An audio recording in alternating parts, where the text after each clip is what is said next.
Hello, welcome back to the Reading Mama. My name is Heather, and today I thought I'd share some pile of possibilities that I've been seeing around for Middle Grade March. Now, Middle Grade March is a book challenge that I am excited to read in.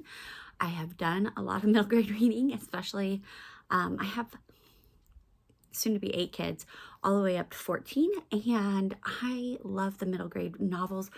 But right now I've been kind of in a YA nonfiction kick, so it'll have to be a changing of gears. I'm also expecting a baby next month, so we'll see how much of this I get done. You can follow, I'll list the ladies below. I just know Krista, and then there's 2 other ladies also who host it, and I'll be sharing that down below in the description box. But there is a group read, actually 2, Secret Garden and Moongarden. I actually read both of those just last spring, so I'm not going to be participating in the group read. However, I have not read the 3rd installment in the Moongarden series, so I will be working on Ash Garden.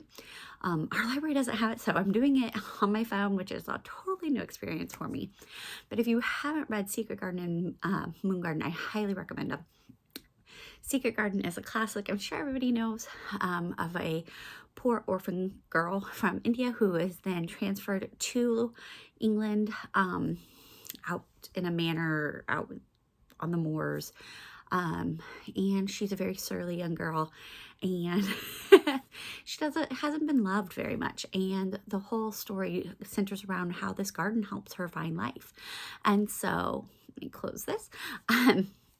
And so that's what it centers around. Moongarden kind of takes a similar aspect in that it has the garden theme, but it does have magic. So I don't let my kids read that. I don't let my middle graders read much about magic until they're a little older and can discern a little bit better for themselves. But I do enjoy the series. So I think if you're a little older, but that's just our personal family beliefs. You do you. Another great option that they didn't put on there that I think is a bit of earth. And this is a Secret Garden kind of spinoff, and I read this with my kids last year after we read Secret Garden. And it has some verse in it, but it also tells, what is it? Maria is I'm trying to remember what exactly. I want to say she's Pakistani, but she is from a Middle Eastern country. Her parents have both tragically died. They weren't involved in her life very much. She doesn't know why. Now she's just being shipped off from relative to relative. She's got the same as a personality as Mary Lennox in the original Secret Garden. And a garden helps her to form friendships and to find life and to do things. The only caveat is there was one mention of menstrual cycles in there. So, you know, if you have a young, if you were reading this with boys, I would caution, you know, warning, that's coming up. But I really enjoyed this version, and I enjoyed the free verse that was within it, kind of to tell her story, and it is really great coming of age. So then other things, they have 5 prompts. I am not going to do all the prompts because I just flat out can't. But the first one is an author with 3 names. And that's mostly because Secret Garden is written by Frances Hodgson Burnett. And so you're trying to find one that has 3 names. I don't know if I'll hit that one. I'm going to show you some of my possibilities. There was also a book with flowers on the cover, a book that's in a series, a book that has travel, and also, what was the last one? Oh, published in the 1900s, which is harder than you'd think when you look through them. So I'm going to share some of my piles of possibilities. I don't really actually have very many for the 1900s, which is kind of surprising. Just kind of went through what I recently got in a library haul, and also books that we already have. So first up, the one I do know I want to read is Between Flowers and Bones, because you've got Between the Flowers, and it's also part of series and includes travel, so it kind of ticks all the boxes. If you haven't seen the Restorationist series, and it is by Carolyn Lay, I'm sorry, I don't know how to say your name, Carolyn, but your book is wonderful. My kids and I absolutely devoured Beneath the Swirling Sky. A young boy finds out that his family can travel into paintings, and through that kind of see the mind of the artist. There's a whole mystery side of it, secret society, It's really interesting, very captivating, well written, and you really want to keep reading. And it does have a little bit of Christian vibes, but not overhanded or too moralistic. And then the second one is Between the Flowers and Bones, and several of my kids have already read it. You can see they're partway through, so I'm going to pick this up and read it. I'm very excited about it. This one follows the main character's cousin a little bit more in this one. And so yes, I'm very excited to see what they get up to in this one, because the first one follows a lot of Vincent van Gogh, and the main character was, his parents named him after that, and then this one follows after Georgia O'Keeffe. We love artists and artist studies, so I'm excited to read this. The other one that I have, this is like my only 1900s that I picked off the shelf, is Westingame. I remember reading this as a kid and loving it, and my middle schoolers are going to read it next year for school, so I thought, oh, I'll enjoy a lighthearted mystery and then maybe dabble back into my Agatha Christie.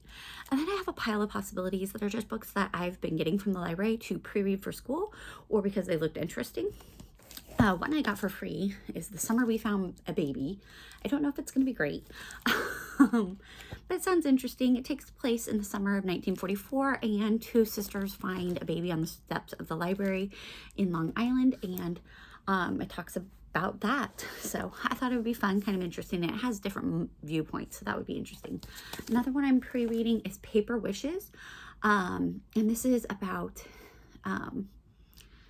yes, these are about Japanese family and their time in an internment camp. I always find those interesting. It kind of follows the schedule of the calendar, so that'll be interesting. Brown Girl Dreaming, I've been wanting to read for a while. If you can't tell, we're doing 20th century history next year, so I have several 20th century books. And so I want to read this. I forget.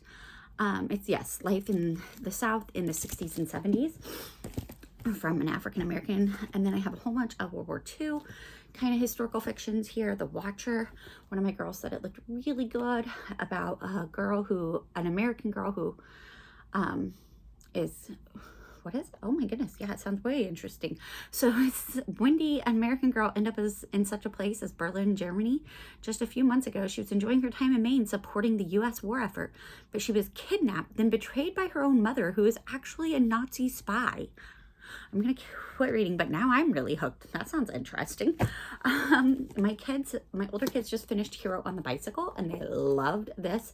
This is World War II set in Italy, and some boys, and it is based on true story about how some young boys got together and helped with the war effort. And then this is one my kids have been reading, may or may not read it, but Escape by Night. It's a Civil War adventure, very short, simple pages, and it's just a fiction that's set in the Civil War, so historical fiction. And then I have finally Bark of the Bog Owl. I don't know anything about it, but I've heard so wonderful things about it, so I'm hoping to get around to it. This is a fantasy. I do believe it is a Christian writing author. The son of great landholder Aidan Errolson lives a comfortable and settled life that he believes is the one great injustice of his otherwise happy existence.